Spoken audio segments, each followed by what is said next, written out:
Good afternoon, and let me first congratulate the organizers of this fantastic event.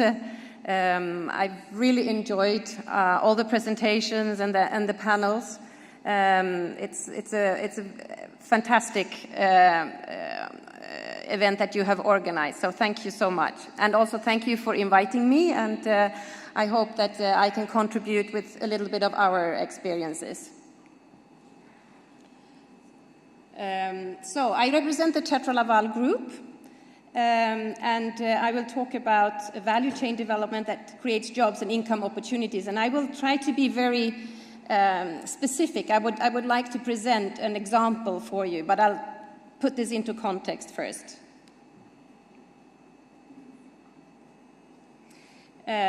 So I will talk about our sustainability approach in the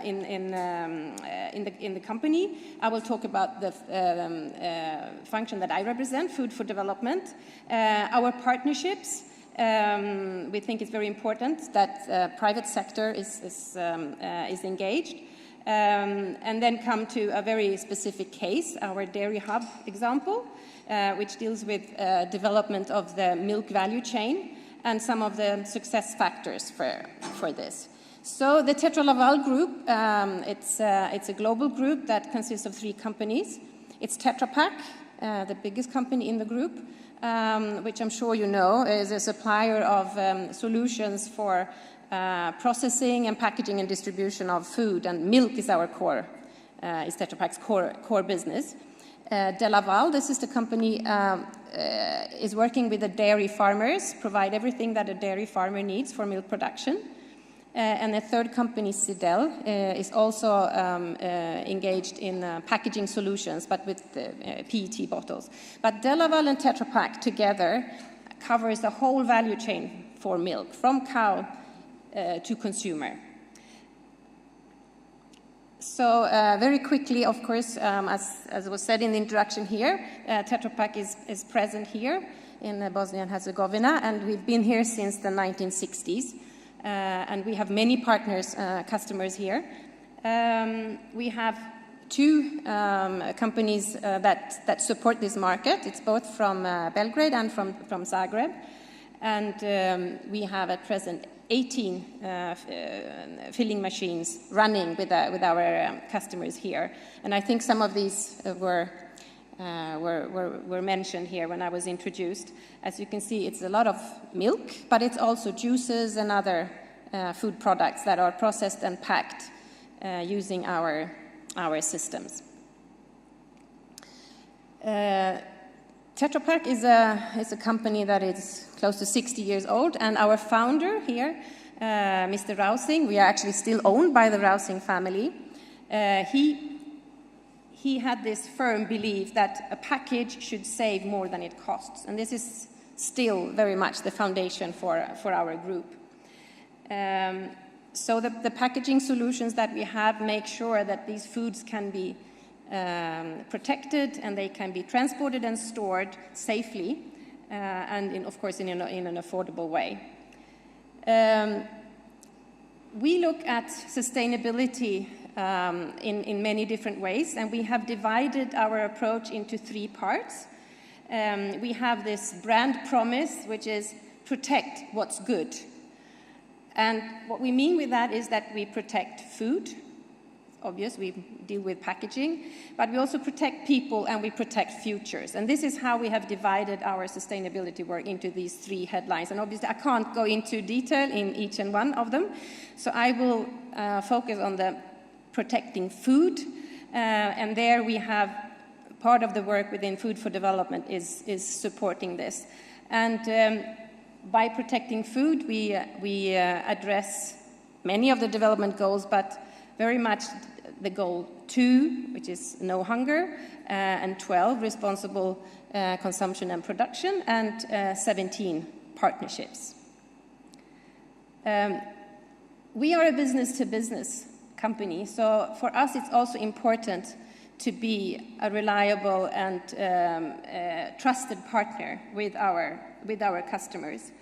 Many of the big global food processing companies are our customers, and they, of course, have their own sustainability agendas, and obviously all other customers as well. But for us, it's important not only to look at ourselves, but also how can we be a partner and collaborate with our customers.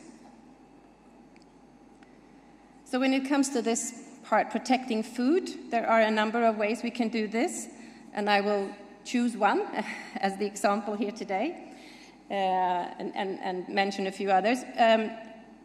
One way is that we provide practical support in school feeding programs.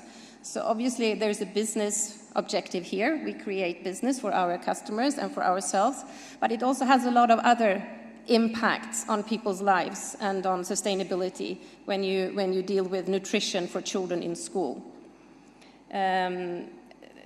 We have a long experience of doing so. Tetra Pak has been involved in school milk programs since the early 1960s, and today our packages are used in almost 60 countries, reaching more than 70 million children.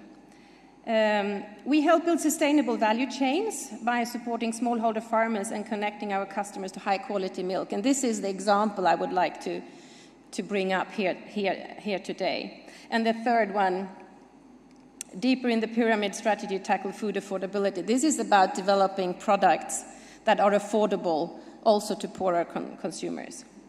So this Food for Development office, the group the team that I belonged to, we started in the year 2000 to put focus on how we can help our customers to develop value chains. We are now 7 people working with this, and we also, of course, have colleagues in Laval and in the market companies working with us on these important projects.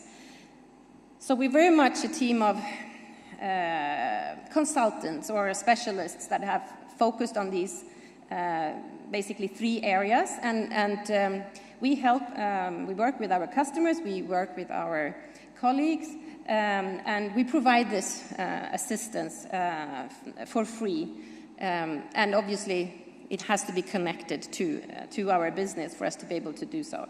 So it's these 3 areas that I've briefly mentioned: smallholder milk production, school milk and nutrition programs or social feeding programs, and product development, meaning the content of a food package.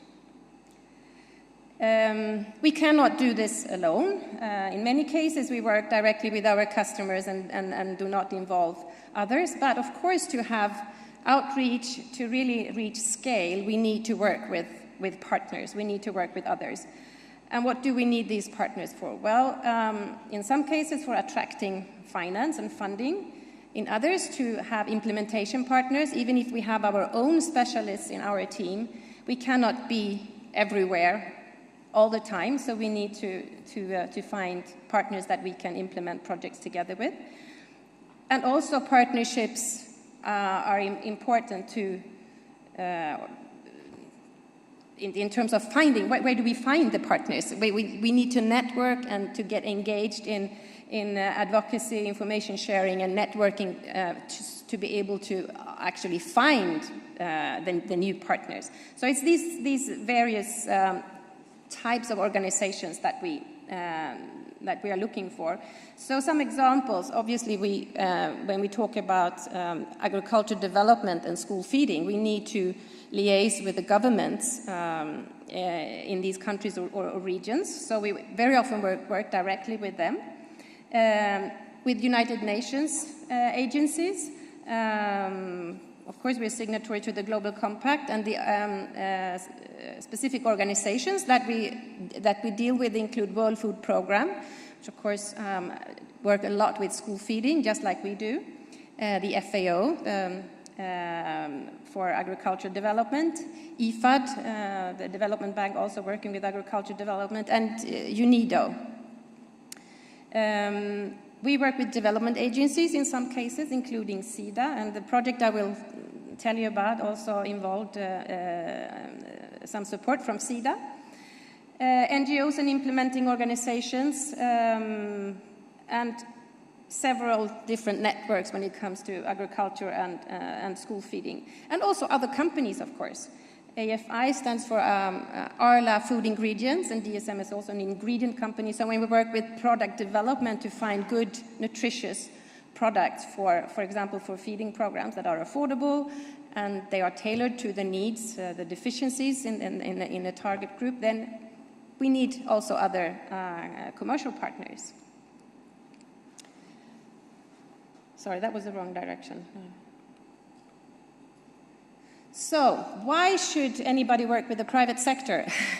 Maybe I don't have to ask this audience this, but it's obvious. When we engage in our business activities, in many cases we actually have the same goals as many other sectors, and where we have those common goals, there's a lot we can do together.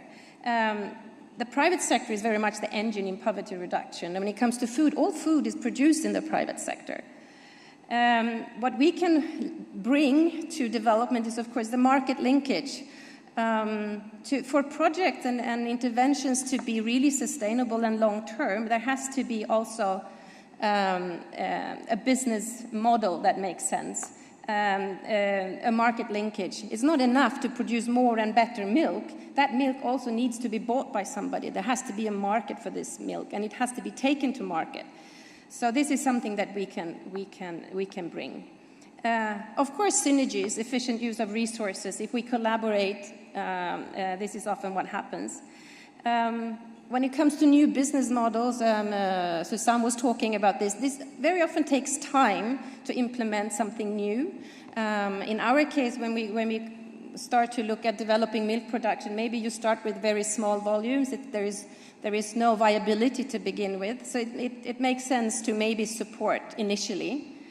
And of course, sustainability stands on 3 legs, or has 3 pillars, and the private sector very much brings the 3rd pillar here, the economic sustainability.